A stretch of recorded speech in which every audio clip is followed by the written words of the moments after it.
જોતા રહો અમારી YouTube ચેનલ ICE રાજકોટ અને અમારી ચેનલને સબસ્ક્રાઇબ કરો અને બેલ આઇકોન પ્રેસ કરો જેથી દરેક નવા વિડીયોની નોટિફિકેશન મેળવી શકો. નમસ્કાર વિદ્યાર્થી મિત્રો, ICE ના YouTube ચેનલ પર આપ સૌનું હાર્દિક સ્વાગત છે. મિત્રો, આજનું લેક્ચર શરૂ કરે એની પહેલા થોડીક માહિતી આપવી હતી. ઘણા વિદ્યાર્થી મિત્રો કોમેન્ટ કરીને પૂછતા હોય છે અને કહેતા હોય છે કે સર, જે પણ કરંટ અફેર્સનો લેક્ચર આવે છે એની PDF ક્યાંથી મળી રહેશે? તો ખાસ કરીને વિદ્યાર્થી મિત્રો તમને જણાવું કે માત્ર કરંટ અફેર્સની PDF નહીં, પણ તમામ પ્રકારની જે પણ નવી અપડેટ આવે છે એ તમામ પ્રકારની અપડેટ મેળવવા માટે એની સાથે જ આ કરંટ અફેર્સના લેક્ચરની PDF મેળવવા માટે આપણી જે ટેલિગ્રામ ચેનલ છે એને જોઈન કરી લ્યો. હવે એમ થાય કે કઈ ચેનલ છે? તો મિત્રો, આ જે વિડીયો છે એના ડિસ્ક્રિપ્શનની અંતર્ગત આપણી ટેલિગ્રામ ચેનલની લિંક આપેલી છે, ત્યાં જે તમે જોઈન કરી શકો છો, જેથી કરીને તમામ પ્રકારની નવી અપડેટ એની સાથે કરંટ અફેર્સની PDF પણ તમારી ફોનમાં અવેલેબલ થઈ જશે. અને હજી કદાચ કોઈને WhatsApp ગ્રુપ જોઈન કરવું હોય તો આપણું મિત્રો WhatsApp ગ્રુપ પણ હવે શરૂ થઈ ગયેલું છે. એની લિંક પણ આપણે વિડીયોની કહેવાય કે ડિસ્ક્રિપ્શનમાં આપેલી છે, તો એના ઉપર જઈ અને તમે WhatsApp ગ્રુપ પણ જોઈન કરી શકો છો. તમામ પ્રકારની અપડેટ જે છે જે પણ આવશે કે તરત જ તમારા ફોનમાં હવે અવેલેબલ થઈ જશે. તો ચાલો આજના લેક્ચરની શરૂઆત કરીએ મિત્રો. તો જે કરંટ અફેર્સના ઇમ્પોર્ટન્ટ ટોપિક રહેલા છે એમાં પ્રથમ છે ભારતના સૌથી મોંઘા મશરૂમને GI ટેગની માંગ કરી છે. તો એક તો પેલો પ્રશ્ન કે ભારતનો સૌથી મોંઘામાં મોંઘું મશરૂમ શું છે, કયો છે?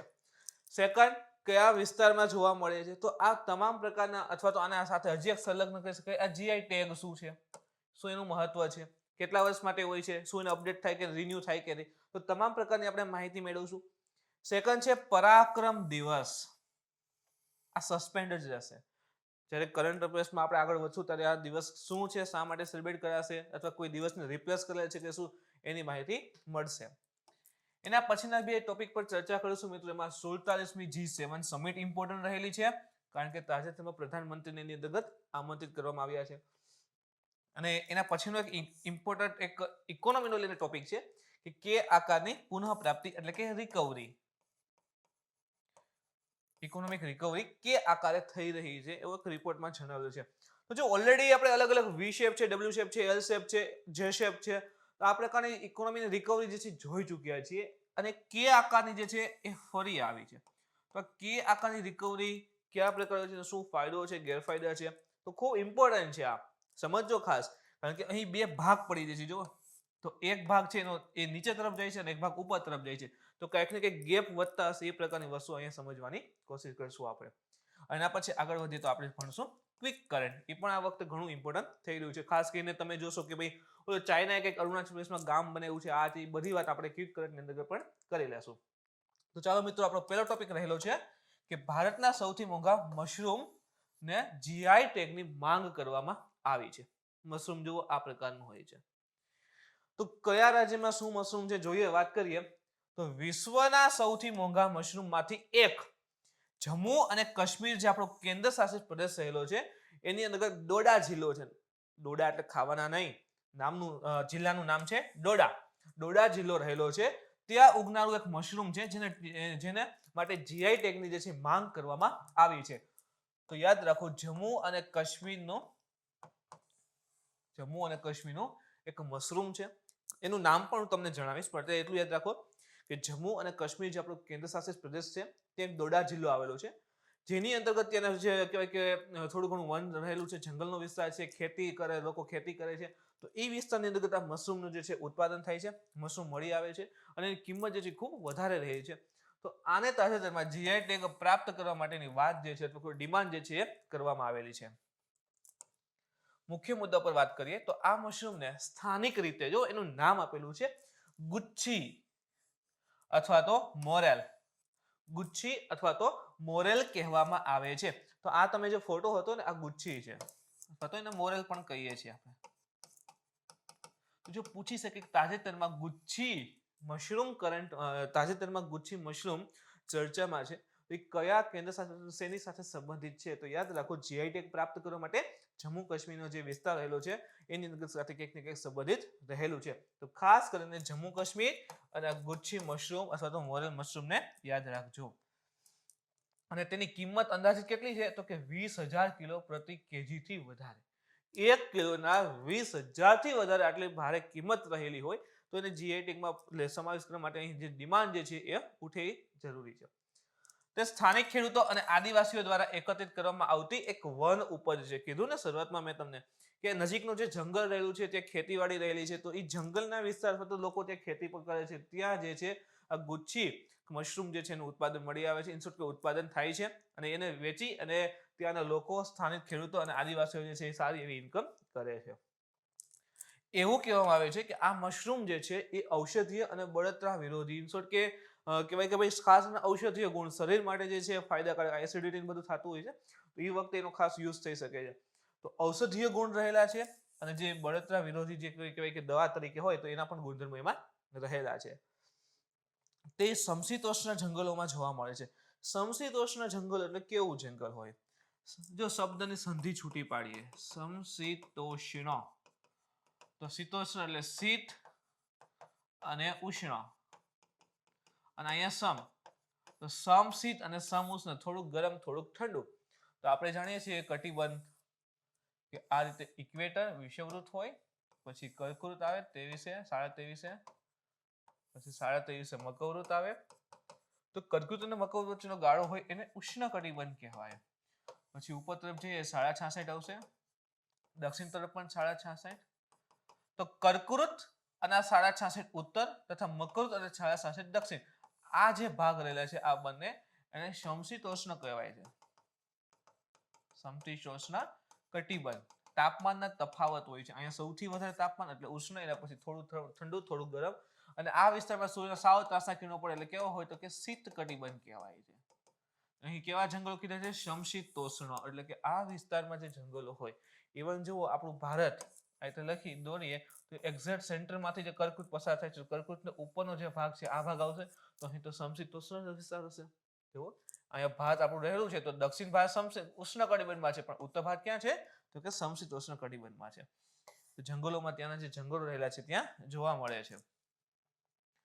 જીઆઈ ટેગ વિશે માહિતી મેળવીએ. ઓકે, મશરૂમ, ગુચ્છી મશરૂમ છે એને યાદ રાખજો, જમ્મુ કાશ્મીર સાથે સંકળાયેલું છે, ઔષધીય ગુણ રહેલા છે અને સમશીતોષ્ણ જંગલની અંદર તેનું ઉત્પાદન જે છે એ કરવામાં આવે છે. જીઆઈ ટેગ જે છે ભૌગોલિક સંકેત, મુખ્યત્વે કોઈ ચોક્કસ ભૌગોલિક ક્ષેત્રમાં ઉત્પન્ન કૃષિ એટલે કોઈ કૃષિ પેદાશ હોય, જેમ કે ઇવન ચા જે છે તો એ કૃષિ પેદાશ છે ને, એક પ્રકારની બાગાયતી કૃષિના આધારે.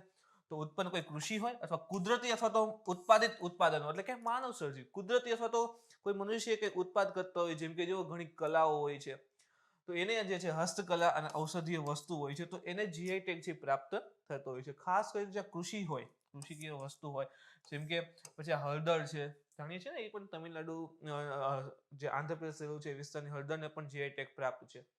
તો આ રીતે કૃષિ અથવા તો જે પણ હસ્તકલા અને ઔદ્યોગિક કહેવાય કે ભાઈ વસ્તુઓ રહેલી છે એને જીઆઈ ટેગ જે છે સામાન્ય રીતે આપવામાં આવતો હોય છે.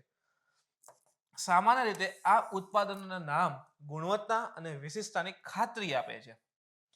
હવે કોઈ જેમ કે કીધું કે તાજેતરમાં એક ચા છે દાર્જિલિંગ ટી,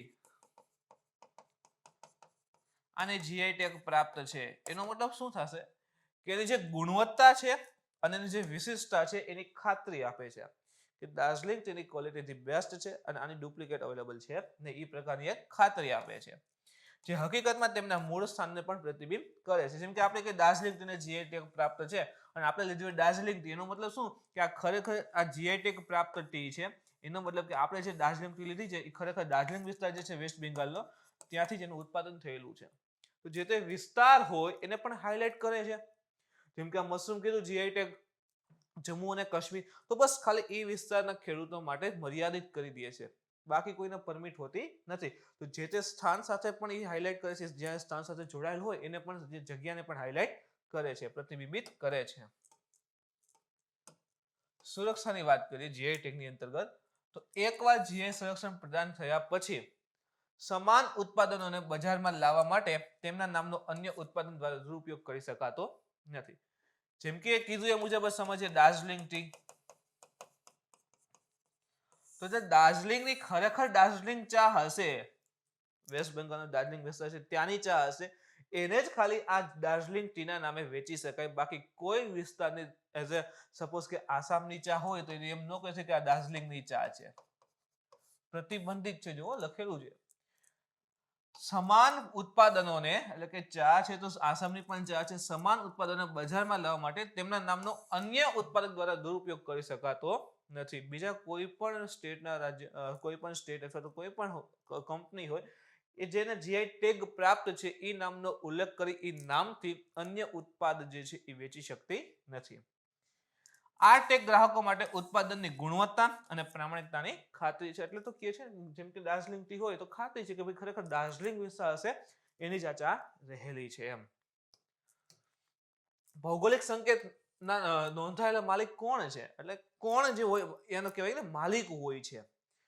તો વ્યક્તિઓ અથવા તો ઉત્પાદકોના સંગઠન, જેમ કે વ્યક્તિઓ આખો સમૂહ હોઈ શકે, ઉત્પાદક આખું ગ્રુપ પણ હોઈ શકે, કોઈ ઇન્ડસ્ટ્રી મોટી હોય કે ઉત્પાદન કરતી હોય તો આખી ઇન્ડસ્ટ્રી હોઈ શકે અથવા આખા વ્યક્તિઓનું સમૂહ હોઈ શકે. કાયદા હેઠળ અથવા તો તે દ્વારા સૂચવવામાં આવેલી સંસ્થા હોઈ શકે અથવા કોઈ ઓથોરિટી કોઈ પણ ભૌગોલિક સંકેતના નોંધાયેલા માલિક હોઈ શકે છે. જેમ કે ઘણા આદિવાસી સમુદાયને પ્રાપ્ત થતી હોય છે એની કલાને લઈને છે, ઘણા ખેડૂતોને પ્રાપ્ત થતું હોય છે એ પ્રકારના ઉત્પાદનને લઈને. પર્ટિક્યુલર કોઈ સંસ્થા પણ હોઈ શકે, કોઈ એક વર્ગ પણ વિશિષ્ટ રીતે હોઈ શકે છે. તેમનું નામ ભૌગોલિક સંકેત રજિસ્ટરમાં ભૌગોલિક સંકેત માટે અરજી કરવા માટેના ઉત્પાદનના વાસ્તવિક માલિકના રૂપમાં નોંધાયેલ હોવું જરૂરી છે. જેમ કે અત્યારે જમ્મુ કાશ્મીરના ખેડૂતોએ જે છે ડિમાન્ડ કરે છે, ઇનશોર્ટ કે વિસ્તારના લોકોએ ડિમાન્ડ કરી છે કે ભાઈ જે મશરૂમ જે છે કૃષિ મશરૂમ એને જીઆઈ ટેગ પ્રાપ્ત કરો, એને જીઆઈ ટેગ પ્રાપ્ત ઇનશોર્ટ કે જીઆઈ ટેગ આપો. તો જે જીઆઈ ટેગનું રજિસ્ટર્ડ હશે એમાં જે છે એ વસ્તુનો ઉલ્લેખ હોવો જોઈએ કે ભાઈ આ વિસ્તારમાંથી જે છે ત્યાંના ખેડૂતોએ ડિમાન્ડ કરેલી છે તો એને જે છે આને સામાન્ય રીતે આનો અધિકાર જે છે આપવામાં આવતો હોય કે હા ભાઈ તમે આના માલિક. પણ પર્ટિક્યુલર કોઈ વ્યક્તિ હોય એવું જરૂરી હોતું નથી. આખા સમુદાય પણ હોય છે, આખા સમુદાય હોય છે. ભૌગોલિક સંકેતને નોંધણીની માન્યતાની અવધિ એટલે કેટલા સમય સુધી એને જીઆઈ ટેગ પ્રાપ્ત હોય છે. શું પછી એકવાર આપેલું એટલે આપણું પતી ગયું કે એને હવે કોઈ જીઆઈ ટેગમાંથી દૂર ન કરી શકે એવું નથી હોતું. ભૌગોલિક સંકેતની નોંધણી 10 વર્ષના સમયગાળા માટે માન્ય હોય છે. જેમ કે 2001માં જીઆઈ ટેગ પ્રાપ્ત થયો હોય તો આગળના 10 વર્ષ સુધી એને જીઆઈ ટેગ પ્રાપ્ત રહેશે. આગળના 10 વર્ષ સુધી જીઆઈ ટેગની અંતર્ગત રહી શકે.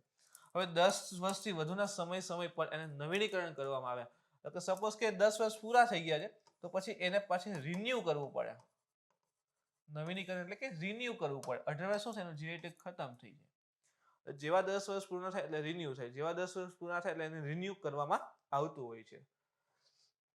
ભારતમાં ભૌગોલિક સૂચક એટલે કે જીઆઈ નું નોંધણીનું સંચાલન જે કંઈક તો કાયદો હશે ને. હવે આમાં કીધું કે ભાઈ એનું ડુપ્લિકેટ એ નામનો ઉપયોગ કરી અને બીજી અન્ય કોઈ એ જ પ્રકારની ચીજ વસ્તુ વેચી શકતું નથી. તો મતલબ વેચે તો કંઈક પ્રોબ્લેમ પણ થઈ શકે કાયદા હેઠળ. તો કંઈક ને કંઈક કાયદો હશે ને જેની અંતર્ગત આ બધું રજીસ્ટર્ડ થતું હશે. તો એક કાયદો છે અહીં લખેલું છે એ મુજબ કે નોંધણીનું સંચાલન ભૌગોલિક સૂચકની વસ્તુઓ નોંધણી અને સંરક્ષણ અધિનિયમ 1999. યાદ રાખજો, ભૌગોલિક સૂચકની વસ્તુઓ ભૌગોલિક સૂચકની વસ્તુઓ નોંધણી અને સંરક્ષણ અધિનિયમ 1999 એના દ્વારા જે છે રજીસ્ટર્ડ કરવામાં આવતું હોય છે. આ અધિનિયમ સપ્ટેમ્બર 2003માં લાગુ કરવામાં આવ્યો હતો અને એ સાથે જ ભારતનો પ્રથમ જીઆઈ ટેગ જે છે એ દાર્જિલિંગ ચાને જે છે એ વર્ષ 2004-05માં આપવામાં આવ્યો હતો. ઇમ્પોર્ટન્ટ માહિતી છે કે ભારતની અંદર પ્રથમ જીઆઈ ટેગ કોને પ્રાપ્ત થયો હતો? તો યાદ રાખજો, દાર્જિલિંગ ટી રહેલી છે એને પ્રથમ જીઆઈ ટેગ છે પ્રાપ્ત થયો હતો 2004-05માં.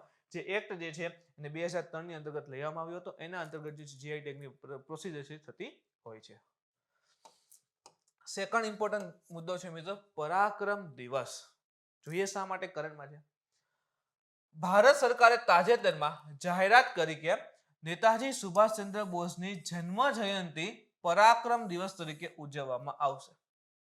ઇમ્પોર્ટન્ટ થઈ ગયું કે ભાઈ નેતાજી સુભાષચંદ્ર બોઝ આપણી ઇન્ડિયન હિસ્ટ્રીમાં તો સૌથી વધારે કહેવાય કે ભાઈ ફેમસ પર્સનાલિટી પણ રહેલા છે. તો નેતાજી સુભાષચંદ્ર બોઝની જે જન્મ જયંતિ જે છે એને પરાક્રમ દિવસ તરીકે ઉજવવામાં આવશે. તો એવી જાહેરાત થઈ ગઈ છે. તો યાદ રાખજો કે હવે પછી જ્યારે પણ સુભાષચંદ્ર બોઝનો જન્મ આવશે તો એને પરાક્રમ દિવસ તરીકે ઉજવવામાં આવશે. જન્મ ક્યારે થયો હતો? તો 23 જાન્યુઆરી 1897. તો કઈ તારીખ થઈ ગઈ? તો જે નેક્સ્ટ 23 તારીખ છે તે દિવસને પરાક્રમ દિવસ તરીકે ઉજવવામાં આવશે.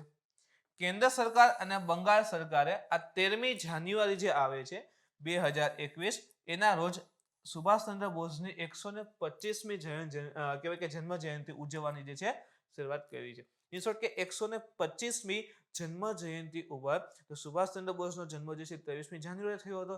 તો એના 125મી જન્મ જયંતિ ઉપર આ 23 જાન્યુઆરીને પરાક્રમ દિવસ તરીકે ઉજવવાનું નક્કી કરવામાં આવ્યું છે.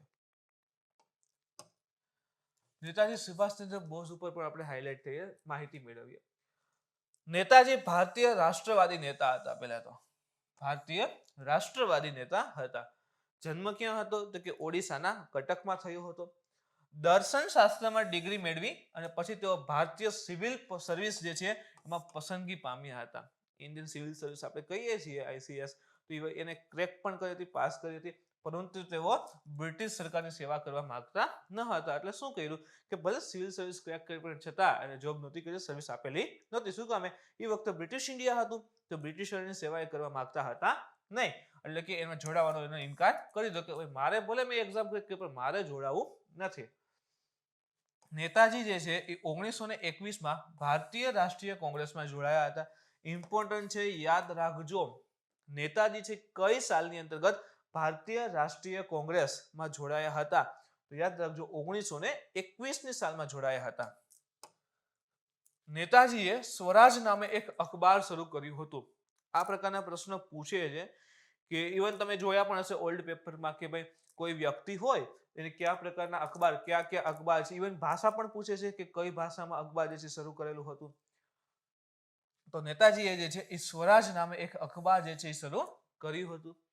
તેઓએ ધ ઇન્ડિયન સ્ટ્રગલ નામનું પુસ્તક પણ લખ્યું હતું. ધ ઇન્ડિયન સ્ટ્રગલ, આઝાદી માટેની જે પણ સ્ટ્રગલ રહેલી છે એને ધ ઇન્ડિયન સ્ટ્રગલ એ રૂપે એક પુસ્તક પણ લખ્યું હતું. જેની અંતર્ગત 1920 અને 1942 થી 1942 વચ્ચેની જે પણ ભારતીય સ્વતંત્રતા ચળવળ જે છે એની અંતર્ગત આવરી લીધેલી હતી. તો જો ઇમ્પોર્ટન્ટ વસ્તુ છે કે અખબાર કયું? તો કે યાદ રાખજો સ્વરાજ નામનું અખબાર શરૂ કર્યું હતું. સેકન્ડ થિંગ, પુસ્તક લખી હતી. 1920 થી 1942 વચ્ચે જે પણ આંદોલન ચાલેલા હતા આઝાદી માટેના, એને લઈને એ પુસ્તકનું નામ શું હતું? The Indian struggle. જય હિન્દ શબ્દ જે છે એ નેતાજી સુભાષચંદ્ર બોઝ દ્વારા જે છે આપવામાં આવ્યો હતો. ભારતીય સ્વાતંત્ર્ય સંગ્રામમાં નેતાજીએ તેમની રાષ્ટ્રવાદી પ્રવૃત્તિઓ માટે 1925માં, જો 1921માં એ ઇન્ડિયન નેશનલ કોંગ્રેસ INC માં સમાવેશ થાય છે, જોડાય છે. 1925ની સાલમાં તેઓને જેલમાં ધકેલી દેવામાં આવે છે. ત્યારબાદ તેને 1927માં એટલે 2 વર્ષ સુધી એને જેલમાં રાખે છે અને 1927માં જેલમાંથી જે છે એ છોડવામાં આવે છે. તેની મુક્તિ પછી એટલે કે જેલમાંથી મુક્ત થયા પછી તેઓ ભારતીય રાષ્ટ્રીય કોંગ્રેસના મહામંત્રી બની જાય છે. તો આખો કાર્યક્રમ યાદ રાખો કે 1921માં ઇન્ડિયન નેશનલ કોંગ્રેસ સાથે જોડાય છે, 1925માં જેલમાં થાય છે, 1927માં છૂટે છે અને જેલમાંથી છૂટ્યા પછી તેઓ ઇન્ડિયન નેશનલ કોંગ્રેસ એટલે કે ભારતીય રાષ્ટ્રીય કોંગ્રેસના મહામંત્રી બને છે.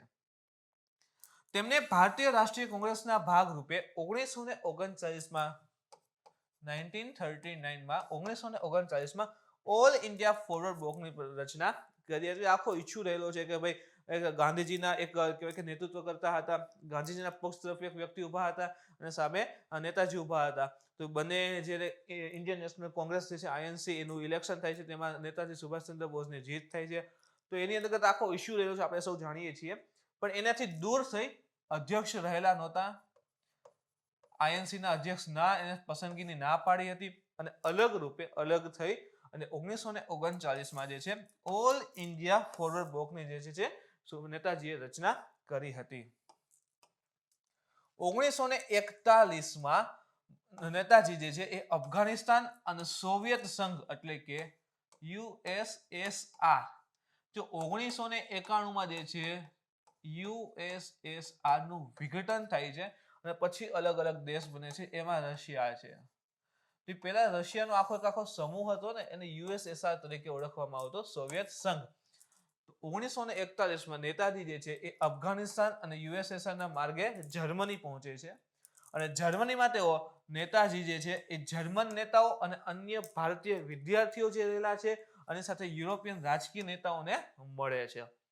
એટલે અફઘાનિસ્તાન થઈ, USSR થઈ, રશિયા થઈ અને જર્મની પહોંચે છે, યુરોપ પહોંચે છે અને જર્મનીની અંતર્ગત જે છે નેતાજી જર્મન નેતાઓને મળે છે, આપણા ભારતીય વિદ્યાર્થી ત્યાં હોય તેને મળે છે, અને યુરોપિયન રાજકીય નેતાઓને પણ મળે છે. શું કામ? તો જર્મની આવે છે યુરોપની અંતર્ગત, તો એના નેતાઓને પણ સાથે ત્યાં મળે છે. તેમને 4500 થી 4500 ભારતીય સૈનિકોને સાથે ભારતીય લશ્કરની સ્થાપના કરી હતી. કેટલા? તો કે આશરે 4500 ભારતીય સૈનિકને સમાવિષ્ટ કરી અને ભારતીય લશ્કરની જે સ્થાપના કરી હતી. આ સૈનિકોને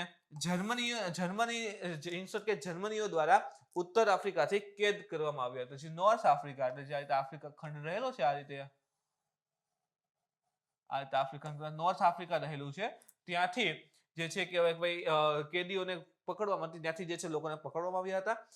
તો જર્મનીઓ દ્વારા જે પણ ઉત્તર આફ્રિકામાંથી કેદ કરવામાં આવ્યા હતા, તો એ સૈનિકોને કહેવાય કે મદદથી આશરે 4500 લોકો ભેગા થઈ ગયા. ઇન શોર્ટ કેને સમાવેશ કરી આશરે 4500 લોકો ભેગા થઈ ગયા અને ભારતીય લશ્કરની જે છે નેતાજી સ્થાપના કરે છે.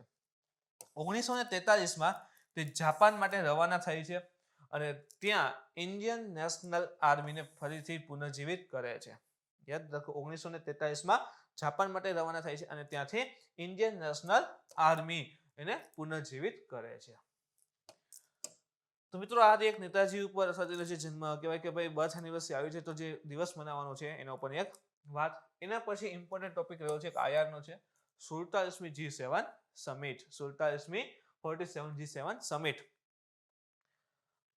વાત કરીએ એના ઉપર. યુનાઇટેડ કિંગડમ UK દ્વારા ભારતીય વડાપ્રધાનને જૂન 2021માં આયોજિત થનારી 47મી G7 ની સમિટમાં ભાગ લેવા માટે મહેમાન તરીકે આમંત્રણ આપ્યું છે. તો જો સમજો, એ ઘણી બધી વસ્તુની આપણે ચર્ચા વિચારણા કરશું. G7 સેકન્ડ આપણું G7 અને ઇન્ડિયા. હવે અહીંથી તમને શું કહે કે G7 માંથી G8 બને છે, ફરી પાછું G7 બને છે. G7 અને ઇન્ડિયા વચ્ચેના સંબંધ જે છે એ સેકન્ડ ઇન્ડિયા અને UK વચ્ચે કંઈક ને કંઈક સંબંધ છે, એની પણ વાત કરશું. તો ઘણી બધું આપણે આયર ઉપર અહીં ચર્ચા વિચારણા કરી લેશું. તાજેતરમાં શા માટે કરણમાં છે? તો સૌથી ઇમ્પોર્ટન્ટ કે યુનાઇટેડ કિંગડમ એટલે ઇંગ્લેન્ડે જે 47મી G7 ની મીટિંગ થવાની છે એના માટે ભારતને જે છે ભારતના વડાપ્રધાને છે મહેમાન તરીકે આમંત્રણ આપ્યું છે. કયા મહિનામાં છે G7 ની મીટિંગ? તો યાદ રાખજો, જૂન મહિનામાં. મુખ્ય મુદ્દા પર વાત કરીએ તો આમંત્રિત અન્ય દેશ. એક તો આપણે વાત કરી કે આપણા ઇન્ડિયાને ઇન્વાઇટ કરાયેલ છે. સેકન્ડ કયા કયા દેશ છે? તો કે ઓસ્ટ્રેલિયા અને જે સાઉથ કોરિયા જે છે એને પણ અતિથિ દેશોના રૂપે બોલાવેલ છે. સમિટમાં જોડવા માટે આમંત્રણ આપ્યું છે. તો ઇન્ડિયા છે, પછી ઓસ્ટ્રેલિયા છે અને એક છે સાઉથ કોરિયા, દક્ષિણ કોરિયા. એને બોલાવે આમંત્રણ આપ્યું છે એઝ અ અતિથિ દેશ, એટલે કે મહેમાન તરીકે આમંત્રિત કર્યા છે. હવે કીધું ને, બ્રિટન, ભારત અને G7 આ ત્રણેય વસ્તુને સમજવાની છે.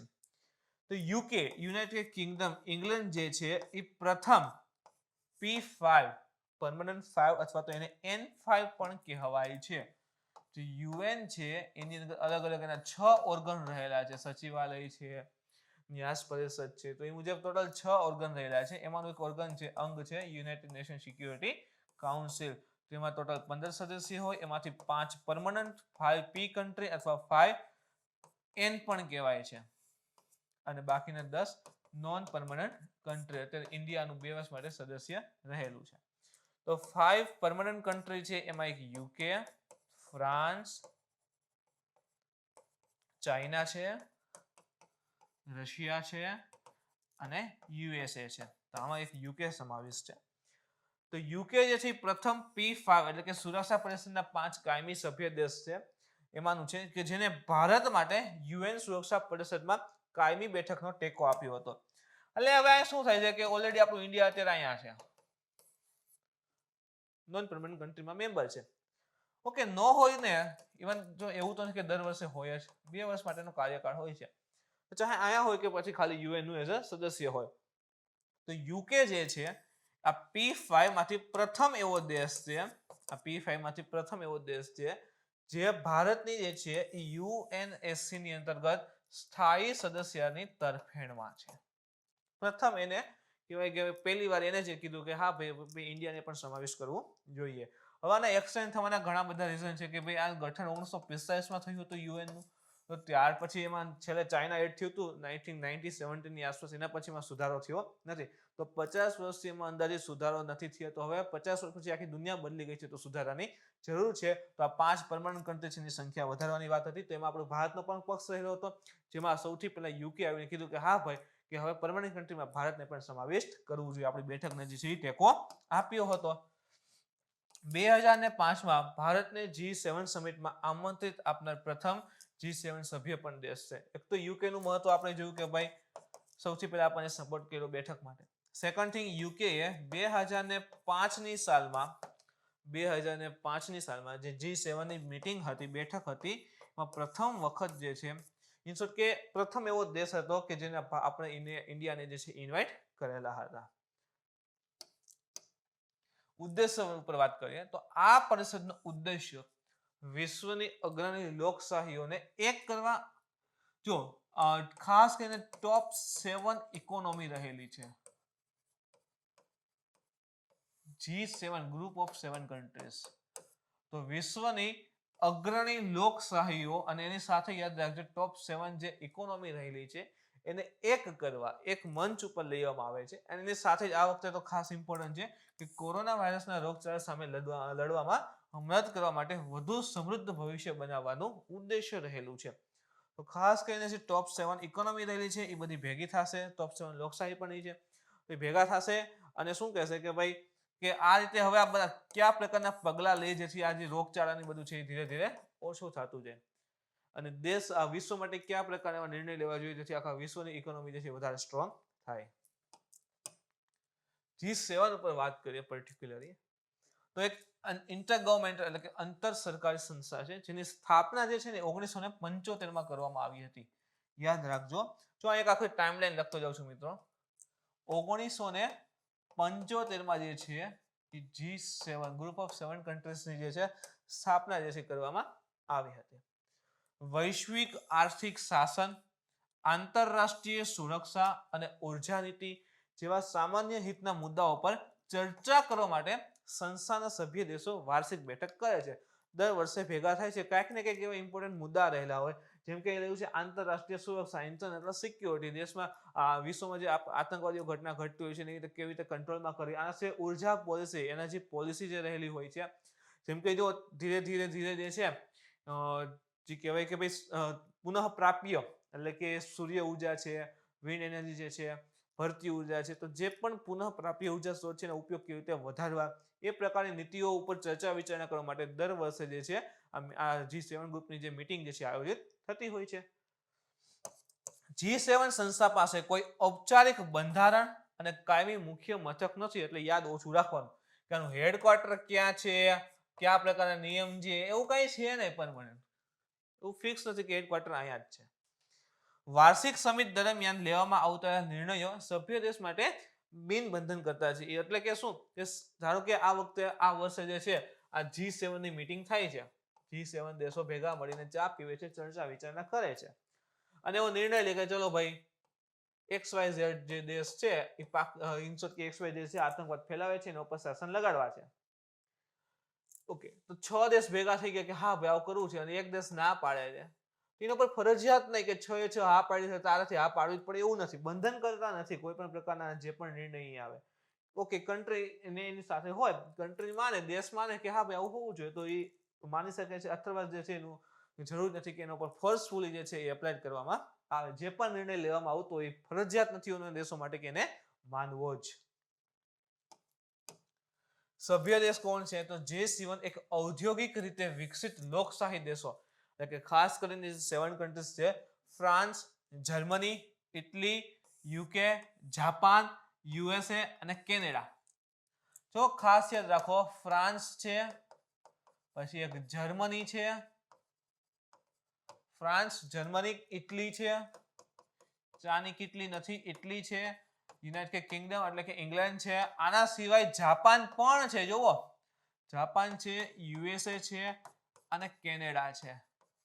ઓકે, હવે એક વસ્તુ તમને હાઇલાઇટ કરાવું, જેમ કે જો અત્યારે ઇન્વાઇટ કોને કોને કર્યા છે, તો કે ઇન્ડિયાને કરેલ છે, ઓસ્ટ્રેલિયાને કરેલ છે, સાઉથ કોરિયાને ઇન્વાઇટ કરેલ છે. હવે આપણે ક્વાડ ગ્રુપની વાત કરીએ. ક્વાડ ગ્રુપમાં કોણ કોણ સમાવિષ્ટ છે? તો ક્વાડ ગ્રુપમાં યુએસએ છે, જાપાન છે, ઇન્ડિયા છે અને એક ઓસ્ટ્રેલિયા છે. સાઉથ ચાઇના સીની વાત કરીએ, દક્ષિણ ચીન સાગર છે, એમાં ચાઇનાને કાઉન્ટર કરવું હોય તો કયા કયા દેશ ઇમ્પોર્ટન્ટ છે? તો કે જાપાન છે, ઇન્ડિયા છે, સાઉથ કોરિયા છે, ઓસ્ટ્રેલિયા છે. તો ક્યાંક ને ક્યાંક એવું કહી શકાય કે ભારત તરફ જે આપણે ગઈકાલના લેક્ચરમાં ઇન્ડો પેસિફિક ક્ષેત્રની વાત કરી હતી એ પણ અહીં ક્યાંક દેખાય છે કે ભારત જે છે આ બધા માટે સૌથી મહત્વપૂર્ણ સાબિત થઈ રહ્યું છે. આ વિસ્તારની અંદર ચીનને કાઉન્ટર કરવું હોય તો ભારતનો પક્ષ જે છે સૌથી વધારે મજબૂત હંમેશા રહેશે. તો ચાઇનામાં ક્યાંય સમાવેશ કરેલું નથી. તો ચાઇનાને સાઇડ આઉટ કરી અને ઇન્ડિયાનું મહત્વ વધતું હોય એ પ્રમાણે અહીં જે કહેવાય કે દેખાઈ આવે છે.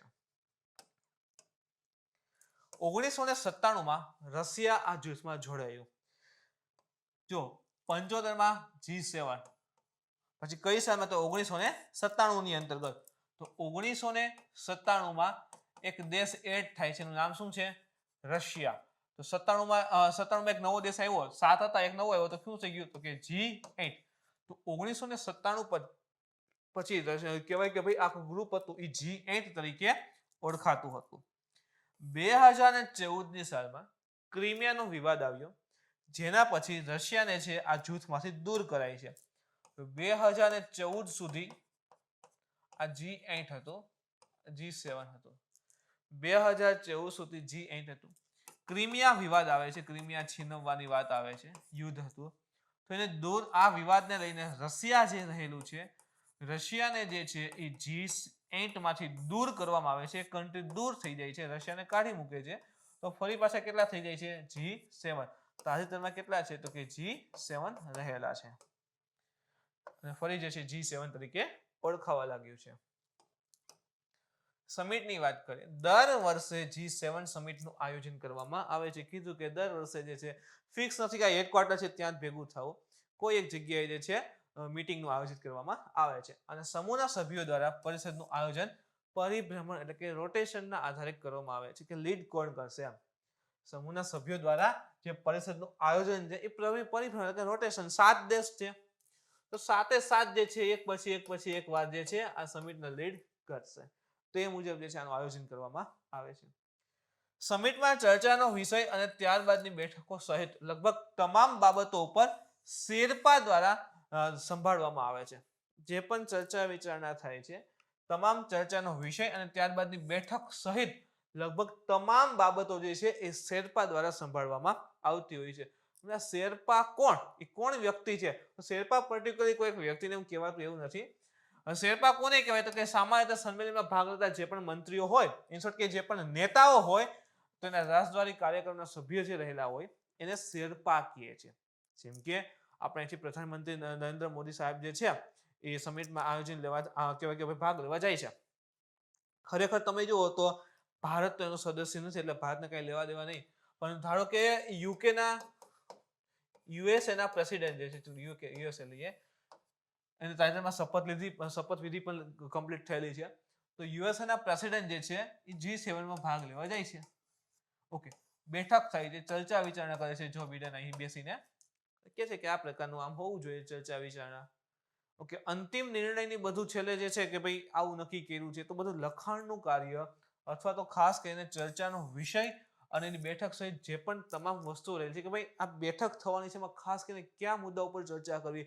તો કે મુદ્દો તો હોય ને, તો મુદ્દાનું સિલેક્શન એ બધું કોણ કરતા હોય છે? તો આ વ્યક્તિ સાથે જેમ કે યુએસએ ના પ્રેસિડેન્ટ આવેલા છે એની સાથે જે પણ વ્યક્તિ હાજર હશે, એટલે કે ખાસ કરીને રાજદ્વારી કર્મચારી જે હોય અને એના જે સભ્યો હોય છે, એટલે કે જે IFS ઓફિસર કહીએ ને, એ હાજર હોય છે અથવા તો એની સાથે જે પણ કર્મચારી હોય છે એ જે છે એ વિષય કહે કે ભાઈ આ મુદ્દા પર વાતચીત કરવાની જરૂર છે, તો એ મુદ્દા પર વાતચીત ને બધું થતું હોય છે. તો સમિટનું આયોજન જોવો, સમજો કે સમિટમાં કયા મુદ્દા પર વાતચીત કરવી નક્કી કરવાનો આધાર જે છે એ શેરપા હોય છે. શેરપા એટલે કે જે પણ નેતાઓની સાથેના જે પણ રાજદ્વારી કર્મચારીઓ હોય અથવા એના સભ્યો હોય તો એ જે છે નક્કી કરતા હોય છે. યુરોપિયન યુનિયન EU, આંતરરાષ્ટ્રીય નાણાકીય ભંડોળ IMF, આ EU ની વાત છે. પછી વિશ્વ બેંક, વર્લ્ડ બેંક જે છે, સંયુક્ત રાષ્ટ્ર UN જે છે, તો એ અતિ મહત્વના જે આંતરરાષ્ટ્રીય સંગઠનના પ્રતિનિધિઓ છે એને પણ આ સંમેલનની અંતર્ગત આમંત્રણ અપાયું હોય છે. તો જુઓ, યુરોપિયન યુનિયન, 19 દેશ છે. ઓકે, સેકન્ડ થિંગ IMF છે, વિશ્વ બેંક છે, યુનાઇટેડ નેશનની જે આ કહેવાય ને કે આપણે સિક્યુરિટી કાઉન્સિલની વાત કરી, તો આ જે અતિ મહત્વના આવા આંતરરાષ્ટ્રીય સંગઠન છે, પ્રતિનિધિઓ જે હોય છે એને પણ આની અંદર આમંત્રિત કરવામાં આવતા હોય છે. પડકાર અને ચિંતાઓ. તો સૌથી પહેલા નીતિઓ ઉપર વાત કરીએ તો G7 સભ્ય દેશો વચ્ચે સંખ્યાબંધ આંતરિક મતભેદ છે. સંખ્યાબંધ આંતરિક મતભેદ હોય છે. G7 છે, જેમ કે યુકે જે છે, તો યુએસએ ની અમુક પોલિસી ફાવતી ન હોય તો જર્મની સાથે વિવાદ હોઈ શકે. તો અલગ અલગ ઘણા બધા અંદરો અંદર જે છે વિવાદ હોઈ શકે, ખાસ કરીને ટ્રેડિંગ ને એને લઈને જોવા મળતા હોય છે. એક્ઝામ્પલ તરીકે જોઈએ તો યુએસ અને અન્ય સદસ્ય દેશો વચ્ચે આયાતના કરવેરાને કીધું ને કે ખાસ કરીને વ્યાપાર હોય છે. તો એક તરફ આમાં જોયું આપણે ફ્રાન્સ છે, જર્મની છે, યુકે છે, તો આ બધા મોસ્ટ ઓફ ક્યાં છે તો કે યુરોપના કન્ટ્રીઝ છે, યુરોપિયન દેશ છે. તો યુએસએ અને જે અન્ય સદસ્ય દેશો વચ્ચે આયાતનો જે કર હોય એને લગતા વિવાદો અને હવામાન પરિવર્તન સંબંધિત ક્રિયાઓ રહેલી છે. જેમ કે જો સમજો આ યુએસએ છે, ચલો અહીંયા છે યુકે. હવે યુએસએ થી અહીંયા યુકે માં માલ સામાન આવે છે, તો યુકે જે છે શું કરે કે ત્યાં માલ સામાન યુકે માં આવે છે તો અહીંયા આયાત થઈ છે, તો એના ઉપર ટેક્સ વધારી દેશે. તો શું થાય કે આયાત ઓછી થશે, કારણ કે આયાત ઉપર ટેક્સ વધારે દેવો પડશે. આપણે બરથી એક વસ્તુ મગાવીએ છીએ, એમ કે 100 રૂપિયાની વસ્તુ હોય તો 100 રૂપિયા ટેક્સ ભરવાના, 100 રૂપિયા ટેક્સ ભરવાના, તો કોઈ ખરીદવા તૈયાર થશે નહીં, અથવા તો એનો જે આયાત થઈ છે ઓછી થઈ જશે. યુએસ એમ કે તમે આયાત કરવેરા જે છે એ વધારે રાખો છો એટલે અમારા દેશમાંથી નિકાસ ઓટોમેટિક ઓછી થાય છે. આની સિવાય હવામાન પરિવર્તન સંબંધિત જે પણ ક્રિયાઓ રહેલી છે એ પણ એના માટે ચેલેન્જિંગ છે, તો એને લઈને પણ વાદ વિવાદ હોય છે. વૈશ્વિક સ્તરે વર્તમાન રાજકીય અને આર્થિક પરિસ્થિતિઓને યોગ્ય રીતે પ્રતિબિંબ કરવા સમક્ષ ન હોવા. સમજો મિત્રો, તો વૈશ્વિક સ્તરે વર્તમાન રાજકીય અને આર્થિક પરિસ્થિતિ રહેલી છે એને યોગ્ય રીતે સક્ષમ ન હોવા બદલ આ સંગઠનની ટીકા કરવામાં આવે છે. અહીં આપણે જો લિમિટેડ 7 કન્ટ્રીઝને ફોકસ કરેલા છે. અને 7 દેશ ગયા છે, ખાસ કરીને યુરોપિયન યુનિયન અને આપણે જોયું કે યુએસ, કેનેડા અને જાપાનને સમાવેશ છે. તો ખાસ કરીને કહેવાય કે ભાઈ અમુક દેશો આવશે, અમુક ખંડમાંથી તો રિપ્રેઝેન્ટેટિવ જ નથી. જેમ કે આફ્રિકાનો એક દેશ જ સમાવિષ્ટ નથી, તો આફ્રિકા આખો ખંડ કેવડો મોટો અને એક દેશ પણ આની અંદર સમાવિષ્ટ ન હોય, તો એમ કેમ કહી શકે કે આ બધી બાબતનું પ્રતિબિંબિત કરે છે. આખા વિશ્વમાં જે પણ ક્રિયાઓ થઈ રહી છે, આખા વિશ્વની જે પણ આર્થિક પરિસ્થિતિ છે, રાજકીય પરિસ્થિતિ છે, એનું પ્રતિબિંબ કરે છે કે હા ભાઈ અહીંયા વાતચીત કરવામાં આવે છે. જેમ કે આફ્રિકાને લઈને કઈ ટ્રેડિંગની પોલિસી હોય, એ પોલિસીની એનો ચર્ચા જ નહીં થાય. આફ્રિકાનો કોઈ સદસ્ય દેશ છે જ નહીં, શું વાંધો છે નથી, કઈ વાતચીત જ નહીં થાય. તો પરફેક્ટ એમ ન કહી શકે આખા વિશ્વનું આર્થિક પરિસ્થિતિ અને વર્તમાન જે પણ આખા વિશ્વની રાજકીય નીતિઓ રહેલી છે એને સક્ષમ રીતે અહીં જોવામાં આવે છે, એવું થઈ શકતું નથી. એટલે અહીં લખેલું છે સક્ષમ ન હોવા બદલ આ સંગઠનની હવે ટીકા કરવામાં આવે છે કે આખા વિશ્વનું રિપ્રેઝેન્ટેટિવ અહીં છે નહીં. રજૂઆતોના અભાવ. જેમ કે જો કીધું મુજબ આફ્રિકાનો એક પણ દેશ નથી, લેટિન અમેરિકા છે અથવા દક્ષિણ ગોળાર્ધમાં કોઈ પણ દેશ છે G7 સંગઠનનો સભ્ય નથી. હવે લેટિન અમેરિકા ઘણા ગોતતા હોય મેપમાં કે લેટિન અમેરિકા ક્યાં આવે છે, તો જો તમને જણાવી દઉં મિત્રો, આ રીતે રહેલ છે. અહીં કેરેબિયનના ટાપુ ને એવું રહેલું છે. આ નોર્થ અમેરિકા છે, એટલે સાઉથ અમેરિકા. આ જે વિસ્તાર છે એમાં નોર્થ અમેરિકા આવી જાય, સાઉથ અમેરિકા આવી જાય છે, આને લેટિન અમેરિકા કહેવાય છે. લેટિન અમેરિકા કહેવાય છે. તો લેટિન અમેરિકા અને જે અથવા આખો દક્ષિણ ગોળાર્ધ લઈ લઈએ, અહીંથી આમ પસાર કરીએ વિશ્વને, દક્ષિણ ગોળાર્ધમાંથી કોઈનું રિપ્રેઝેન્ટેટિવ જે છે G7 ગ્રુપમાં રહેલું નથી. તો આખો આફ્રિકા ખંડ નથી. વિચાર તો કરો કેવડો ખંડ છે, કેટલી વસ્તી છે, કેટલા દેશ રહેલા છે, અને એક પણ દેશનું રિપ્રેઝેન્ટેટિવ ન હોય, વાતચીત નથી કરવામાં આવતી, તો થોડુંક મુશ્કેલ તો સાબિત થઈ શકે.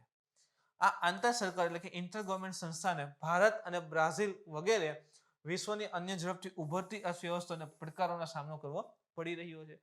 હવે જેમ કે જો ભારત અને બ્રાઝિલ જે છે આપણી ડેવલપિંગ ઇકોનોમી છે, કે સતત ને સતત ઉભરતી અર્થવ્યવસ્થા આપણે કારણે શબ્દો વપરાતા હોય છે. સતત આપણી ઇકોનોમી છે ડેવલપ થઈ રહી છે, વધારે પડતી આગળ આવી રહી છે, ઝડપથી આગળ આવી રહી છે. એની સામે જો યુકે એટલું વધારે ડેવલપ હવે નથી રહ્યું. તો એક સમય તો એવો પણ દેખાડે છે કે ભાઈ યુકે કરતા આપણી જે ઇકોનોમી છે ઇન્ડિયાની એ વધારે સ્ટ્રોંગ થઈ જશે. તો આ પ્રકારના પડકારો હોય બધાને સામનો પણ કરવો પડે છે. હવે આની અંદર સપોઝ કે G7 રિપ્રેઝેન્ટેશન વધારવામાં આવે બધા સભ્યો દેશને ઘણા બધા સભ્ય દેશને સમાવેશ કરવામાં આવે તો એના માટે થોડુંક સહેલું હોય કે ભાઈ કયા પ્રકારની પોલિસીઓ અપનાવી, દેશો વચ્ચે ભાઈ વ્યાપારને કંઈક નુકસાન પ્લસમાં હોય માઇનસમાં હોય તો એની પણ વાતચીત થઈ શકે છે. પણ એવું અહીંયા કંઈ કરવામાં આવતું નથી. શું કામ? લિમિટેડ કન્ટ્રીઝ રહેલા છે. વૈશ્વિક આર્થિક ચિંતાઓને પહોંચી વળવા અને વધુ દેશોને સાથે લાવવા માટે G20 જૂથની રચના વર્ષ 1999માં કરવામાં આવી. જેમ કે કીધું એ મુજબ કે ઇન્ડિયા છે, બ્રાઝિલ છે, આ કોઈ દેશને એમાં સમાવેશ કરેલા નથી. તો આ દેશોએ શું કરવાનું? તો કે ઓકે, તો અમારું અલગથી ગ્રુપ હશે, G20 બનાવી નાખ્યું, ગ્રુપ ઓફ 20 કન્ટ્રી. કઈ સાલમાં? 1999માં. તો એના માટે તો ચેલેન્જ છે કે ને, G7 ની સામે ચેલેન્જ આવ્યું કે G20 ગ્રુપ કે ભાઈ આના કરતા આગળ વધી જશે તો એ રીતે પણ અહીં એની સમક્ષ પડકાર જે છે એ રહેલા છે. ભારત અને G7 ઉપર વાત કરીએ, જેમ કે અત્યારે ઇન્વાઇટ કરેલા છે પ્રધાનમંત્રીને, તો શું પહેલી વાર યુકે ઇન્વાઇટ કરેલા છે અથવા તો ઓલરેડી ભારત જે છે કેટલી વખત એના એઝ આમંત્રિત સદસ્ય દેશ તરીકે ગયેલ છે? તો ફ્રાન્સમાં 2019માં આયોજિત આ G7 મીટિંગમાં ભારતની ભાગીદારી એક આર્થિક અને લોકશાહી શક્તિ તરીકે ભારતની વ્યૂહાત્મક શક્તિને પ્રતિબિંબિત કરે છે. 2019માં ભારત જે છે એને પણ 2019માં ઇન્વાઇટ કરેલું હતું ફ્રાન્સે, એ વખતે પણ ભારત જે છે ગયેલું હતું. 2020માં યુએસએ દ્વારા શિખર સંમેલનમાં ભારતને આમંત્રણ અપાયું હતું. 2020માં પણ આમંત્રણ આપ્યું હતું અમેરિકાએ, પરંતુ કોરોના મહામારીને કારણે પરિષદ જે છે એ રોગચાળાને લીધે યોજાઈ નહોતી. ઓકે, તો હવે વાત આવે છે 2021. તો 2021માં જૂન મહિનામાં જે છે ફરી યુકેમાં યોજવાની છે, તો હવે ઇન્ડિયાને ઇન્વાઇટ કરેલું છે. પૂર્વ વડાપ્રધાન મનમોહન સિંહના શાસન દરમિયાન ભારતે કુલ 5 વખત G7 ની પરિષદમાં ભાગ લીધો છે. યાદ રાખજો, પૂર્વ વડાપ્રધાન મનમોહન સિંહના શાસન દરમિયાન ભારતે કુલ 5 વખત ઓલરેડી G7 માં જે છે એ ભાગ લઈ લીધો છે. ચર્ચા માટેનો મહત્વપૂર્ણ મંચ, એનું કારણ છે G7 સભ્યો દેશ સાથે વેપાર, કાશ્મીરનો મુદ્દો, એટલે જો અહીંયા ઇન્ડિયા અને G7 ની વાત છે. ચર્ચા માટે એક મહત્વપૂર્ણ મંચ છે ઇન્ડિયાને લઈને. જેમ કે આપણને ઇન્વાઇટ કરે છે, આમંત્રિત કરે છે, એનો મતલબ એમ નથી કે આપણને ચા પીવાનો ફોટો પાડવા જ બોલાવે છે. જેમ કે આ બેઠક હોય તો 7 દેશ આવી રીતે બેઠેલા હશે, તો આપણું ઇન્ડિયાની પણ એક ખુરશી હશે, ઓસ્ટ્રેલિયાની હશે, દક્ષિણ કોરિયા પણ ખુરશી હશે. તમામ પ્રકારની ચર્ચા વિચારણા બધું જ થશે. પણ જ્યારે વોટિંગ ને એવું કરવાનું હોય ને તો એ 7 દેશ પાસે પાવર હોય, આપણે ગઈ વોટ ન કરી શકીએ. તો આ મુજબ જે છે ચર્ચા માટે એક મહત્વપૂર્ણ પક્ષ તો સાબિત થશે. તો G7 સભ્યો દેશ સાથે વેપાર, કાશ્મીર મુદ્દો અને રશિયા તથા ઈરાન સાથેના ભારતના સંબંધો પર ચર્ચા માટે સારું પ્લેટફોર્મ જે છે પ્રદાન કરે છે G7 ગ્રુપ.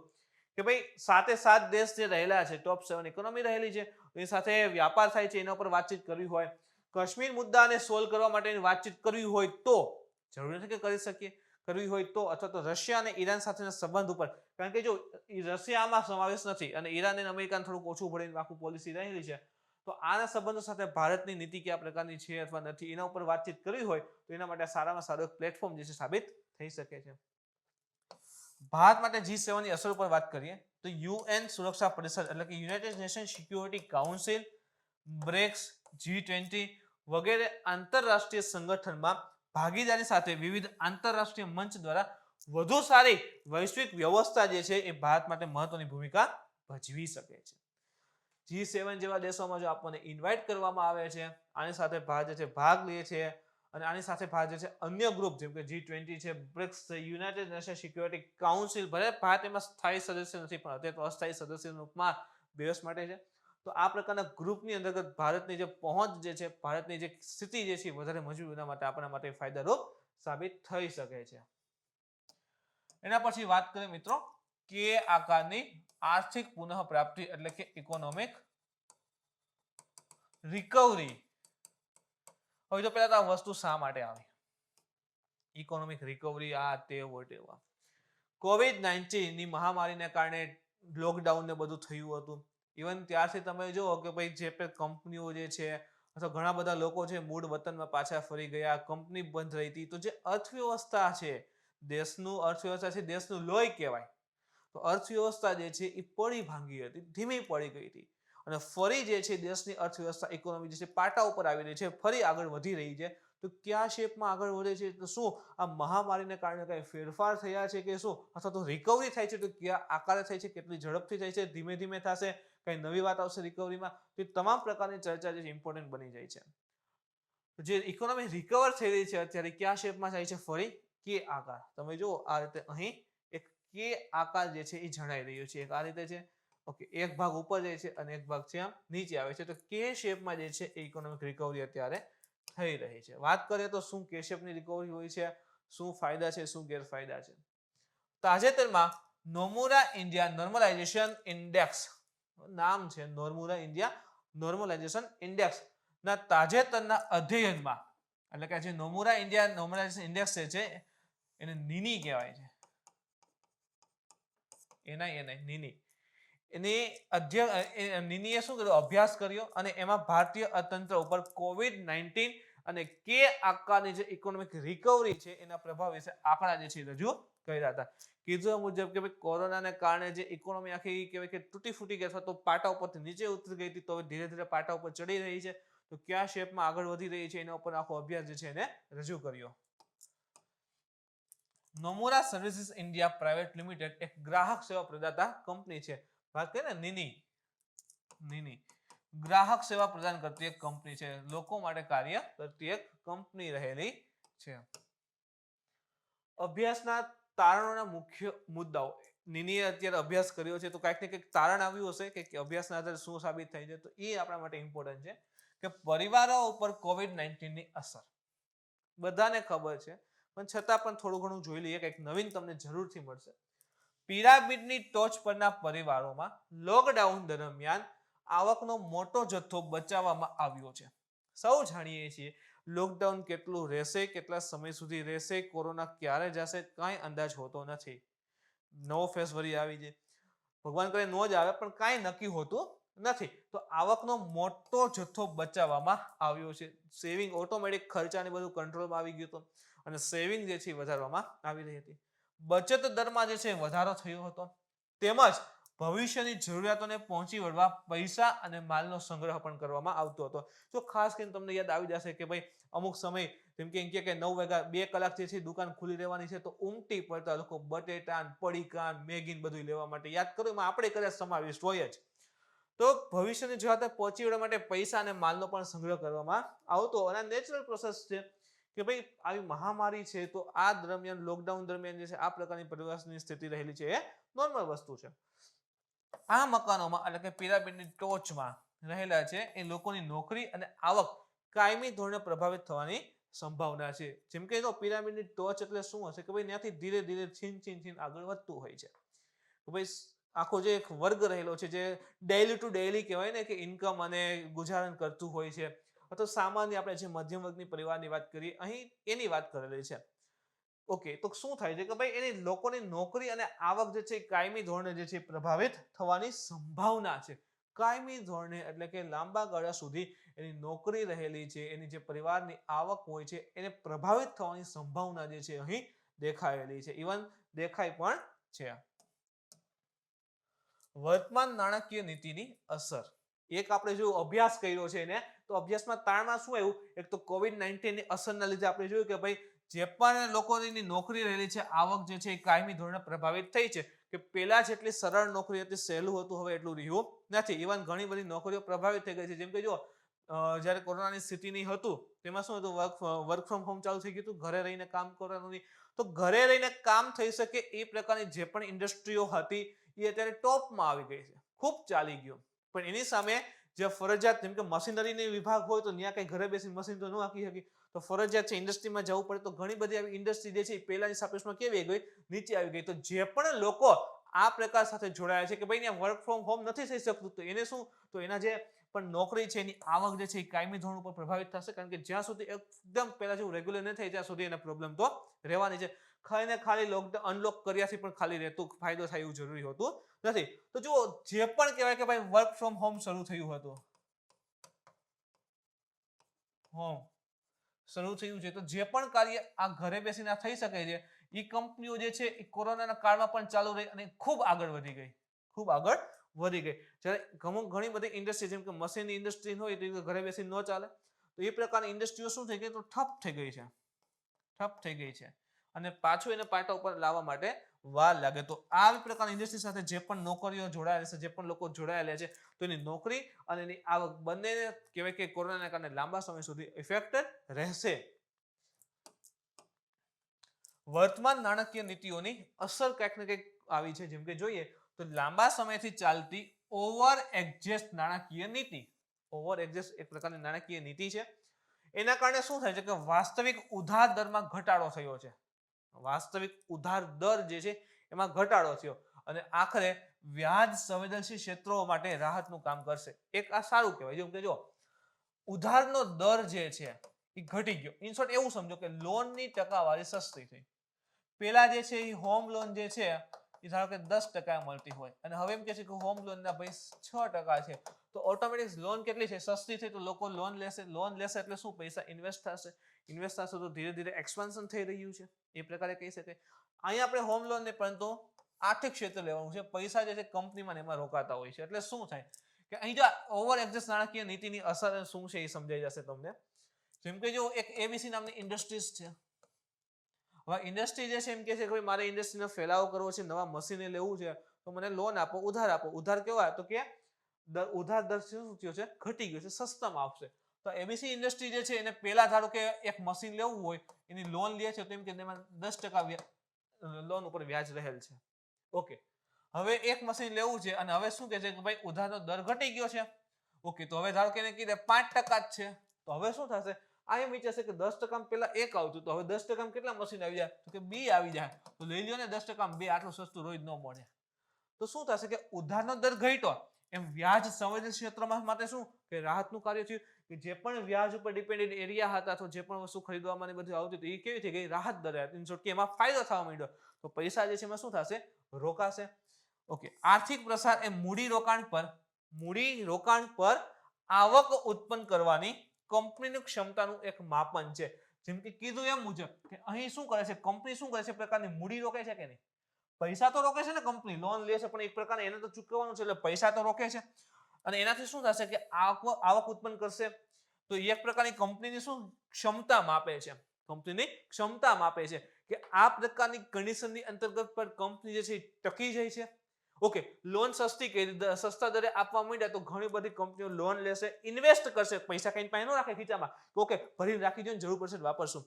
કંપની શું કરે કે એ પૈસામાંથી બીજા પૈસા વધારે કેમ બને એનું વિચાર. એટલે શું કે પૈસા આવ્યા છે એને મૂડી રોકાણ કરશે, ક્યાંક ને ક્યાંક રોકાણ કરશે, એનાથી આવક ઉત્પન્ન કરશે અને એ જે શું બતાવશે કે કંપનીની ક્ષમતા બતાવશે કે આ ગાળામાં પણ કંપની જે છે જો એને થોડો ઘણો ફાયદો થાય અથવા તો વ્યાજ સસ્તો કરી દેવામાં આવે તો કંપની જે છે આરામથી જે ફરી જે છે ચાલી શકે છે અને કહેવાય કે ભાઈ રોજગારીની તકને બધું વધારી શકાય છે. રસીકરણની અસર.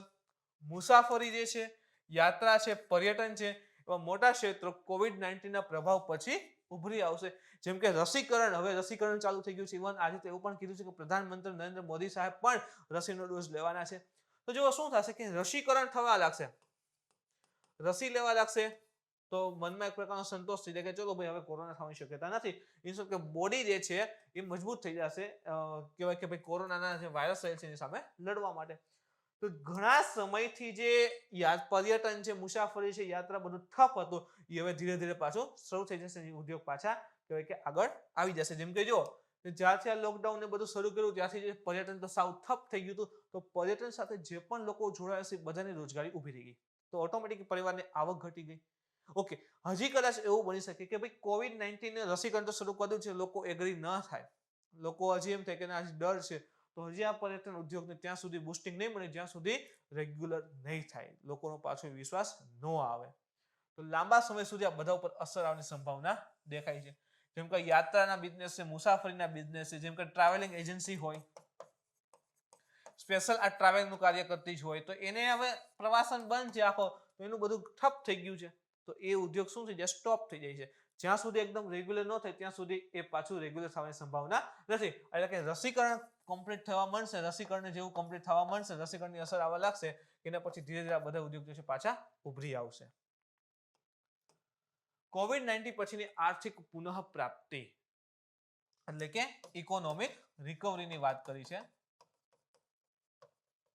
નાણાકીય વર્ષ 2020-21 નાણાકીય ખાતના જીડીપી જે છે એ 7% હતી.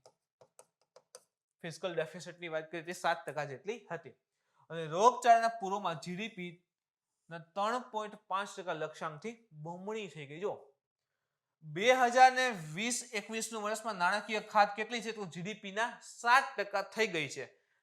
અંદાજિત આંક કેટલો હતો કે 3.5% હોવો જોઈએ. ફિસ્કલ ડેફિસિટ જે છે ફિસ્કલ ડેફિસિટ એ 3.5% આવશે, પરંતુ આવી કેટલી? ડબલ 7% ફિસ્કલ ડેફિસિટ થઈ ગઈ. ઇન્કમની સામે કહેવાય કે ઇન્કમ આવે છે ને કરતા જવાનો ખર્ચો જે વધતો જાય છે. દેખાડ આવે છે કે ભાઈ 3.5% લક્ષ્ય હતું, બદલે ડબલ 7% જે છે જીડીપી ના ફિસ્કલ ડેફિસિટ થઈ ગઈ છે. તેથી જ સરકાર જે છે વધારે ઈંધણ કર, જાણીએ છીએ ને કે પેટ્રોલના ભાવને બધું વધી રહ્યું છે, ઈંધણ ઉપર ટેક્સ લગાડી રહી છે. તો ઈંધણ કર, વિનિવેશ અને સિન્ટેક્સને પ્રોત્સાહન આપી રહી છે. વિનિવેશ બહારથી લોકોને કહે છે ઇન્વેસ્ટ કરો, પૈસા ઇન્વેસ્ટ થશે, દેશમાં પૈસા આવશે, લોકો એની સાથે જોડાશે, રોજગારી આવશે, લોકો પાસે પૈસા આવશે. સેકન્ડ નહીં, બહારથી કંપની પૈસા રોકે છે તો દેશમાં જ પૈસા આવે તો દેશની ઇકોનોમી બૂસ્ટ થશે. તો ઈંધણ ઉપર ટેક્સ લેશે એટલે ઓટોમેટિક જે છે સરકાર પાસે પૈસા આવશે. આ રીતે પૈસા આવશે. સિન્ટેક્સ એટલે અમુક એવી ઉત્પાદ હોય જેના ઉપર સરકાર વધારે ટેક્સ લેતી હોય છે, તેને સિન્ટેક્સ કહેવામાં આવતો હોય છે. તો સરકાર આ બધા પ્રોત્સાહન કરશે, સરકાર પાસે પૈસા આવશે અને એના દ્વારા જે છે જીડીપી ને જે ફિસ્કલ ડેફિસિટ 3.5% આખી હતી બદલે 7% આવી છે, તો એને ફરી પાછી રિકવર કરવા માટે મદદરૂપ થઈ શકે. ભારત જે છે એ કે આકારની આર્થિક પુનઃપ્રાપ્તિ એટલે કે આકારે ઇકોનોમિક રિકવરીના સમયગાળામાંથી પસાર થઈ રહ્યું છે. ઇમ્પોર્ટન્ટ છે વાક્ય. ભારત જે છે એ કે શેપમાં જે છે એ રિકવરી કરી રહ્યું છે. જેને કોર્પોરેટ અને પરિવારોને સારી એવી આર્થિક સ્થિતિમાં મજબૂત બનાવ્યા, જ્યારે નાના કંપની અને ગરીબ પરિવારોને રોગચાળા એટલે ગરીબ અને દેવાના ચક્રમાં આવી ગયા છે. સમજજો આ વસ્તુને મિત્રો. એટલે કે શેપ ઇકોનોમિક રિકવરી શું છે એ ખબર પડી જશે. આ કે શેપ દેખાય છે આપણને. તો શું થશે જો તમને ઓલું વર્ક ફ્રોમ હોમ વાળું કીધું ને, એના આધારે તમે સમજી શકશો. આ કોવિડ-19 ના લીધે શું થાય છે? લોકડાઉન થાય છે. ઓકે, તો ધીરે ધીરે લોકડાઉન થાય છે એટલે ઓટોમેટિક થપ થઈ ગયું, એટલે ઇકોનોમી આપણી પડી ગઈ, નીચે આવી ગઈ. ફિસ્કલ ડેફિસિટ કીધું એ મુજબ કે ખરેખર કેટલી આપવાની હતી? 3.5, બદલે આવી છે કેટલી? તો કે એને ગુણ્યા 2 થઈ ગયા અને આવી ગઈ છે કેટલી? 7%. જીડીપી ના 7% જે છે ફિસ્કલ ડેફિસિટ આવી છે. તો હવે ધીરે ધીરે અનલોક ને બધું કરી રહ્યા છે, તો શું થશે? ઇકોનોમી પાછી રિકવર આવવાની શરૂઆત થશે. ઓકે, રિકવર છે. તો અહીં બે ભાગ પડી ગયા. અહીંયા સુધી તો વ્યવસ્થિત ચાલુ કે ભાઈ ઓકે ડેવલપ થયું છે, ઇકોનોમિક રિકવર થઈ રહી છે, પણ પછી બે ભાગ પડી ગયા. એક તો કે ખાસ technology, large caps, wealth, white collar job હતી, બધી શું થઈ કે ઝડપથી એમાં સુધાર થયો છે, ઝડપથી આગળ વધે છે. તો એની સામે કે ભાઈ સ્મોલ બિઝનેસ હોય, પુઅર બ્લુ કોલર હોય, એ બધા શું થઈ રહ્યા છે? કોન્સ્ટન્ટ હજી અથવા તો કહેવાય કે સ્ટોપ થઈ ગયા છે. એનું ડેવલપમેન્ટ થઈ રહ્યું નથી. એની પાસે જે આર્થિક સુવિધાઓ વધવી જોઈએ એ હજી વધતી નથી. સમજો, જેમ કે ટેકનોલોજીને સમજીએ, તો એના કરતા પણ હેલ્થને સમજીએ. કોવિડ-19 લોકડાઉન થયું. કોવિડ-19 આવે છે અને લોકડાઉન થાય છે. ઓકે, આ એક રોગ છે, તો ઓટોમેટિક જે છે સારવાર માટે હોસ્પિટલ એટલે કે હેલ્થ ડિપાર્ટમેન્ટને એની પાસે જવું પડશે. હોસ્પિટલને પકડીએ એટલે ઓટોમેટિક આખો જે લોકડાઉન હતું ત્યારે હોસ્પિટલનું કાર્ય જે છે ખૂબ વધારે ચાલેલું છે. તો હોસ્પિટલનો જે ડિપાર્ટમેન્ટ છે, હેલ્થ ડિપાર્ટમેન્ટ ની બધું છે, એને ક્યાંય પ્રકારનું આ કઈ નડેલું નથી. તો એનો જે ડેવલપમેન્ટ છે સતત કોન્સ્ટન્ટ કેવું હશે? વધારે હશે. તો એ હોસ્પિટલ સાથે જે પણ લોકો જોડાયા છે એને કઈ ઇફેક્ટ આવેલી નથી. Second thing, technology. જેમ કે જો કહેવાય કે ભાઈ કોમ્પ્યુટર ઉપર વર્ક કરતા લોકો હોય, કોમ્પ્યુટર ઉપર વર્ક કરે છે, અને એક છે મશીનરી ઉપર વર્ક કરે છે. તો જેવું લોકડાઉન થાય છે બાકી બધું તો ઠપ થઈ જશે. ઓટોમેટિક કોમ્પ્યુટર ઉપર જે વર્ક કરે છે તો ઘરે બેસીને વર્ક થઈ શકે. તો જે પણ આ પ્રકારની ટેકનોલોજી વાળી કંપનીઓ હતી એ શું થઈ? બૂસ્ટ થઈ. ઇવન શું થાય છે કે ભાઈ ધીરે ધીરે કંપનીઓ જે છે એ આ પ્રકારની સિસ્ટમ ચાલુ કરે છે કે ઘરે બેસીને પણ કાર્ય થઈ શકે. જેમ કે ઓનલાઈન એજ્યુકેશન આવી ગયા. ઓનલાઈન એજ્યુકેશન આવી જાય છે તો શું થાય છે કે ઉલટાનો આમાં શું થયો? વધારો થયો. પેલા કરતા યુટ્યુબ ઉપર પ્રવાહ કેવો આવી ગયો? વધારે આવી ગયો. પેલા કરતા નેટ ઉપર કેવું કે ભાઈ લોકો કેવા આવી ગયા? વધારે આવી ગયા. જેને નેટ વાપરતા નહોતા આવડતું એ પણ લોકો એમાં આવી ગયા. એટલે શું થયું? આ સેક્ટર ઓટોમેટિક વધે છે, તો આમાં વધારો આવ્યો. આ સેક્ટર ઉપર ગયું. હવે એની સામે જે મશીન વર્ક વાળા લોકો છે, હવે એમાં તો મશીન ઉપર કાર્ય કરવું પડે, તો ઓટોમેટિક ઠપ છે, ત્યાં સુધી એનું ડેવલપમેન્ટ થઈ શકે નહીં. તો ઓટોમેટિક એને શું થઈ ગયું, કોન્સ્ટન્ટ નીચે આવે છે. હવે એમ થાય કે હવે અનલોક તો કરે છે, પણ અનલોક કરે છે તો એની જ્યાં રિકવરી થતા ખૂબ વધારે વાર લાગી જાય. આ ગેપ જે છે ને વધતો જાય છે. શું થાય છે કે ઓટોમેટિક સપોઝ કે આ બ્લુ કલર એટલે કે જે પણ શ્રમ વર્ગ રહેલો છે, તો એમાં શું થશે કે ભાઈ એની જે પણ ડેઈલી ડિમાન્ડ્સ રહેલી છે, જે પણ સેવિંગ હતી બધી ખતમ થઈ જવા આવી, અમુક સમય પછી પૂરું થાય છે. તો ઓટોમેટિક એ પાછું રિકવર કરવામાં બધી વાર લાગે છે. તો ઓટોમેટિક આ જે ગ્રાફ છે ને આ રીતે રહી જાય છે. જેમ સીધો થઈ અને ડેવલપમેન્ટ દેખાવું જોઈએ, દેખાડતા નથી. તો અહીં એક ભાગ જે છે એ ખૂબ વધારે આગળ વધે છે, તો એની સામે બીજો ભાગ છે હજી કોન્સ્ટન્ટ એ જ ફેઝમાંથી પસાર થઈ છે. તો જો આ જે ડાઉન આવેલું હતું ઇકોનોમી, એ એક ફેઝ એનો વધે છે અને બીજો ફેઝ આ રીતે થઈ જાય છે. તો આ જે રિકવરી હોય એને કે શેપ કહેવાય છે. બંને વચ્ચેનો ખાઈ જે છે વધતી જાય છે. તો યાદ રાખજો કે આમાં આ ગેરફાયદા રહેલા છે. આ પ્રકારે જે કહેવાય કે ભાઈ ઇફેક્ટ દેખાય છે કે એક વર્ગ અથવા તો એ પ્રકારની ટેકનોલોજી અથવા તો જે પણ કહેવાય કે કોરોનાની સ્થિતિને કારણે પ્રભાવિત ઓછા થયા છે, તો એમાં ડેવલપમેન્ટ દર્શાવી રહ્યું છે, એ ફરી પાછું રિકવર થઈ રહ્યું છે. જ્યારે કહેવાય કે ભાઈ જે કે નો બીજો છેડો હતો એ જે રિકવર થતા વાર લાગે એમ છે. આર્થિક પુનઃપ્રાપ્તિની વાત કરીએ, ઇકોનોમિક રિકવરીની વાત કરીએ, તો અર્થ પહેલા તો શું થાય છે? આપણે વાત કરીએ ને કે શેપમાં રિકવરી, તો ઇકોનોમિક રિકવરી એટલે શું? તો કે મંદી પછીના વ્યાપાર ચક્રનો આ તબક્કો છે.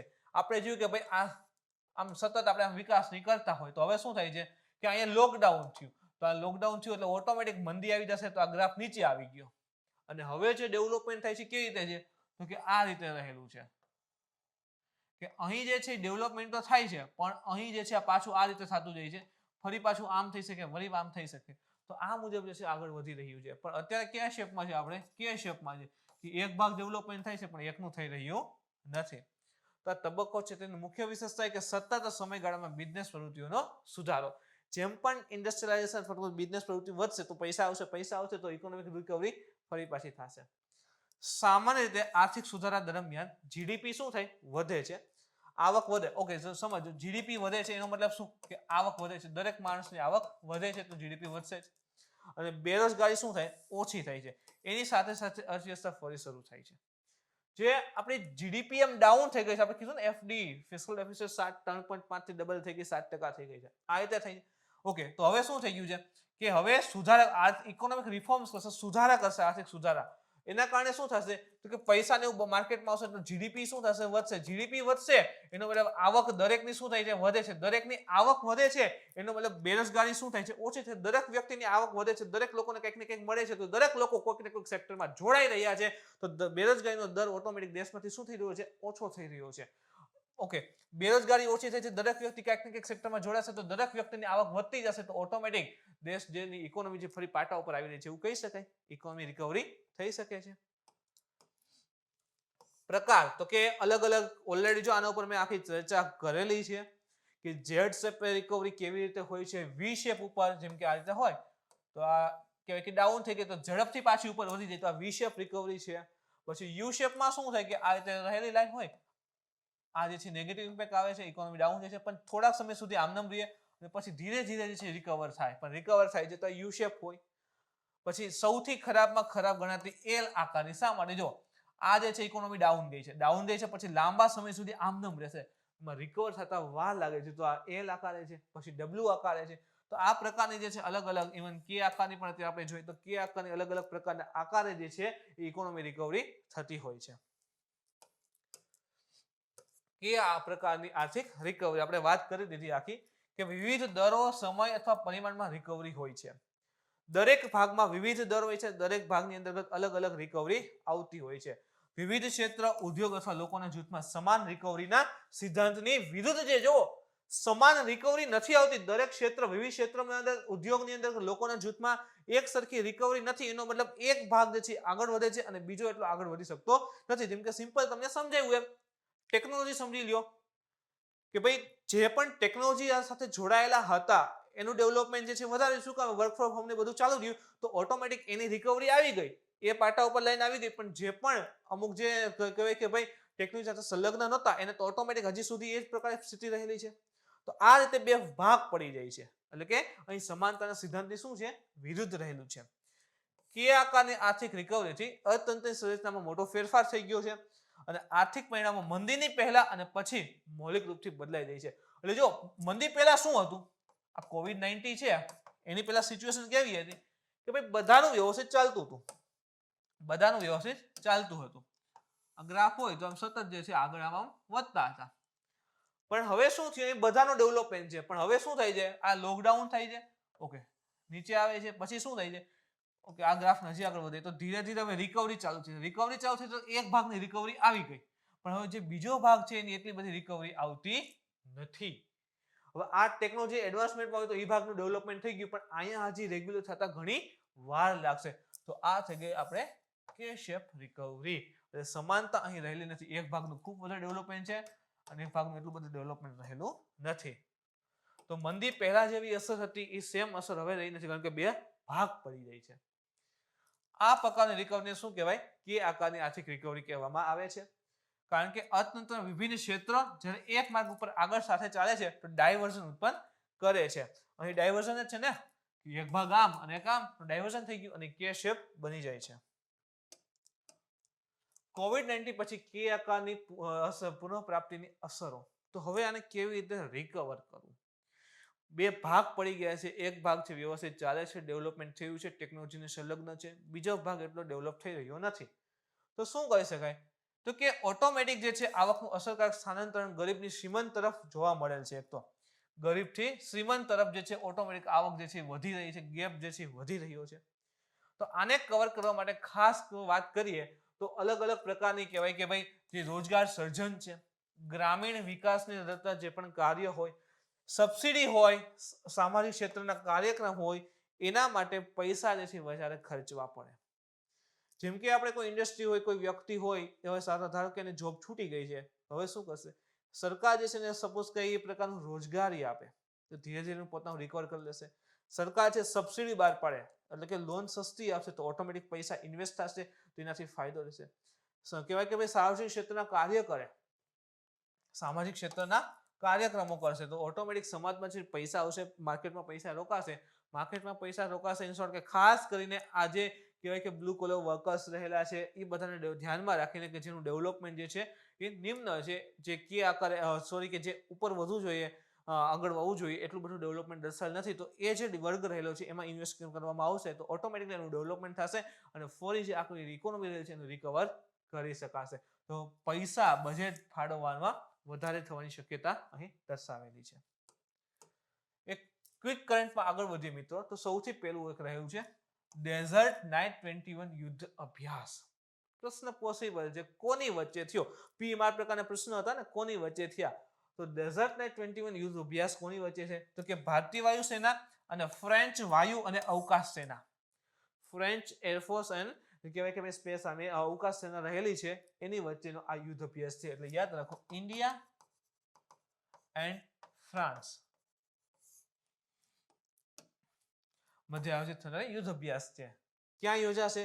તો યુદ્ધ અભ્યાસ નવીનતમ સંસ્કરણ એરફોર્સ સ્ટેશન જે જોધપુર આવેલ છે રાજસ્થાનમાં, ત્યાં યોજાવાનું છે. એટલે તો નામ છે ડેઝર્ટ નાઇટ. ડેઝર્ટ એટલે રાજસ્થાનનો વિસ્તાર છે, તો ત્યાં યોજાવાનું છે. કોની વચ્ચે? તો ભારત અને ફ્રેન્ચ વચ્ચે છે, ફ્રાન્સ વચ્ચે છે. સેકન્ડ છે એક મોટર બાઇક એમ્બ્યુલન્સ રક્ષિતા. પેલા હું તમને ફોટો બતાવી દઉં એટલે ક્લિયર થઈ જશે, તમે જોયેલો પણ હશે.